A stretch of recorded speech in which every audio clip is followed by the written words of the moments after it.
اعوذ باللہ من الشیطان الرجیم، بسم اللہ الرحمن الرحیم۔ السلام علیکم دوستو۔ حضرت بہلول دانا ہارون رشید کے زمانے میں ایک مجذوب صفت بزرگ تھے۔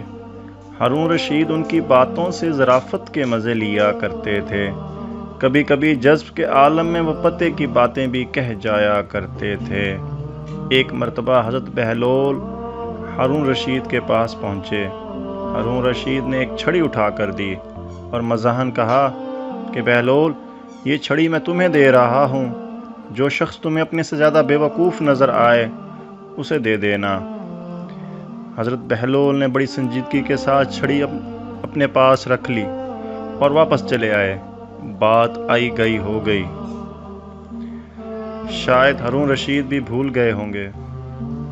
کافی عرصے کے بعد ہارون رشید کو سخت بیماری لاحق ہو گئی، بچنے کی امید نہ رہی۔ حکیموں نے جواب دے دیا۔ حضرت بہلول عیادت کے لیے پہنچے اور سلام کے بعد پوچھا، حضرت کیا حال ہیں؟ ہارون رشید نے کہا، حال پوچھتے ہو بہلول، بڑا لمبا سفر درپیش ہے۔ کہاں کا سفر؟ جواب دیا، آخرت کا۔ حضرت بہلول نے سادگی سے پوچھا، واپسی کب ہوگی؟ ہارون رشید نے جواب دیا، بہلول تم بھی عجیب آدمی ہو، بھلا آخرت سے بھی کوئی واپس آتا ہے؟ بہلول نے تعجب سے کہا، اچھا آپ واپس نہیں آئیں گے؟ تو آپ نے کتنے حفاظتی دستے آگے روانہ کیے اور ساتھ ساتھ کون جائے گا؟ جواب دیا، آخرت کے سفر میں کوئی ساتھ نہیں جایا کرتا، خالی ہاتھ جا رہا ہوں۔ حضرت بہلول بولے، اچھا اتنا لمبا سفر، کوئی مددگار بھی ساتھ میں نہیں؟ پھر تو یہ لیجئے۔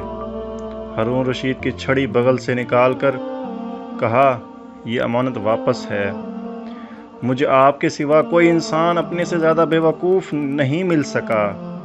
آپ جب کبھی چھوٹے سفر پر جایا کرتے تھے تو ہفتوں پہلے اس کی تیاریاں ہوتی تھیں، حفاظتی دستے آگے چلتے تھے اور لشکر ہم رکاب ہوتے تھے۔ اتنے لمبے سفر میں جس میں واپسی بھی ناممکن ہے، آپ نے تیاری نہیں کی۔ ہارون رشید نے یہ سنا تو رو پڑے اور کہا، بہلول ہم تجھے دیوانہ سمجھتے تھے، مگر آج پتہ چلا کہ تمہارے جیسا کوئی فرزانہ نہیں۔